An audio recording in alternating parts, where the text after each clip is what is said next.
Crooks takes the attempted conversion. Easy for Crooks. I got a phone call from a newspaper reporter at Christmas time of 85. He says, "Oh, Western Suburbs are looking to sign an English prop forward. Fancy going?" So I went, "Yeah, I do actually." Yeah, so he's got back to Rick Wade, and Rick rung me up. We had a really good chat and ended up agreeing terms and that, and that's how it started. So we got there on the Saturday.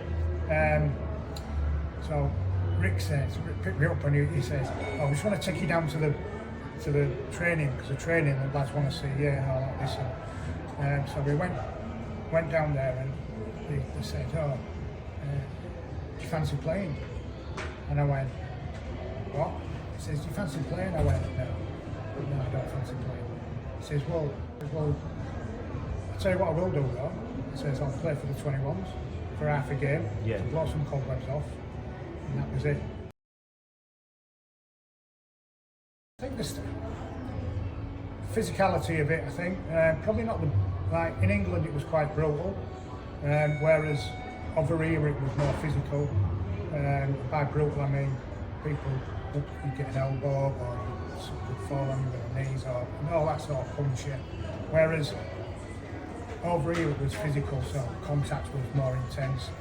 And I just thought to me saying, like, it is quite different. And as I went through the training sessions through the 3 months that I was here, I understood why, because we probably trained a bit. Although we trained at home really, really hard, they trained quite a lot, but more on the physical side and the strength side as well. So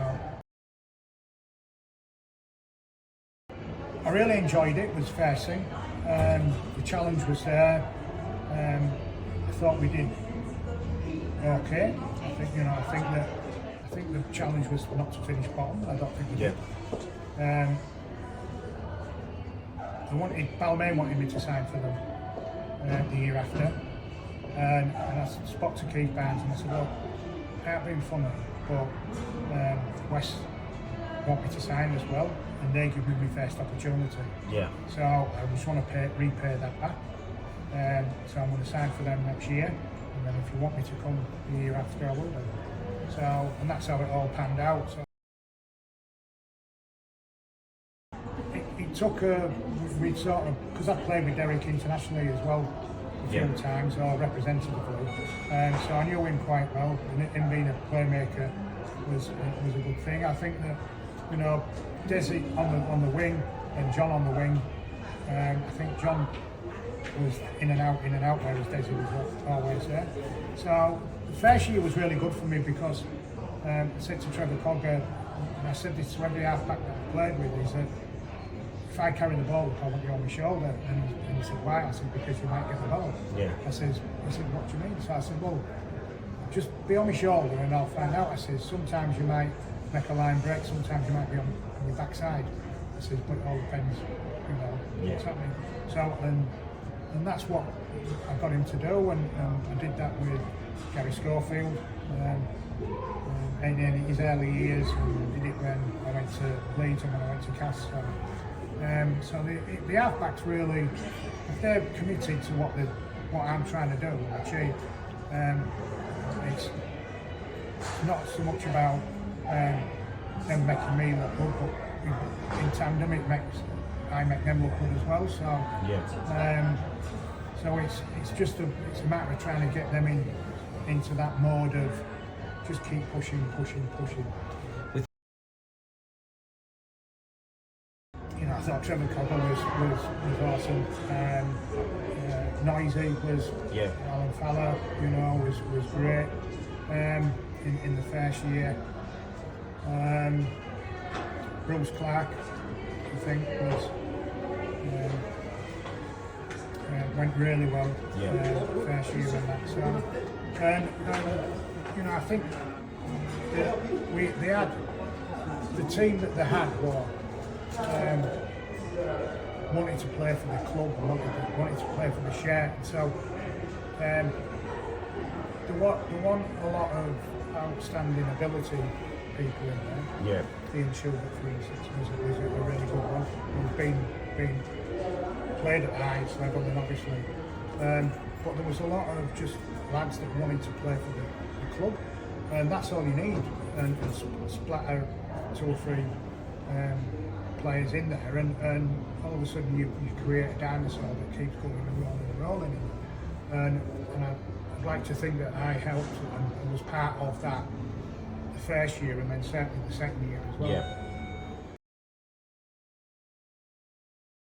You know, I mean, it was a big place, and obviously, if there weren't a lot of people there, then it was quite haunting. Yeah. But when it was reasonably full, then it was quite loud. And I think that the games I can remember most, I think there was the Manly game when we played, and I think it was a St George game where I kicked the goal from the halfway line to draw, to win it, or to draw that goal or whatever. But yeah, I mean, it's just like I said to you earlier, I just love iconic grounds, you know, the playing. And you can play in a massive stadium that's only half full, whereas and it don't do anything to you. Whereas you're playing in grounds like Lincoln, Pratt Park, Leichhardt, for instance, as well. Just makes you feel part and parcel. The crowd are on top of you all the time. So yeah, I really enjoyed both places. What was the deal there? It was. I got 15 grand. Yeah. So, and that was similar amount to what was. Was that a sign-on fee, 15 grand? No, it was a contract. A contract, okay. And then I got my match payments and that. So I went through all my life playing without an agent, and it was just ad hoc. I didn't really I want a money orientated person, so you know, I just, for me, whatever, if it sounded all right, I took it. Whereas I wasn't going to barter with anybody, and I'm going to say, oh no, you're going to have to get to so and so. I just want that type of person. So I think that most clubs that I signed for got me cheap. Okay. Fair enough. But yeah, so it's one thing I'd look back on and say, what would you change? It's definitely get an agent, because you just need somebody who's prepared to go in there and not really worry about how. Sweet.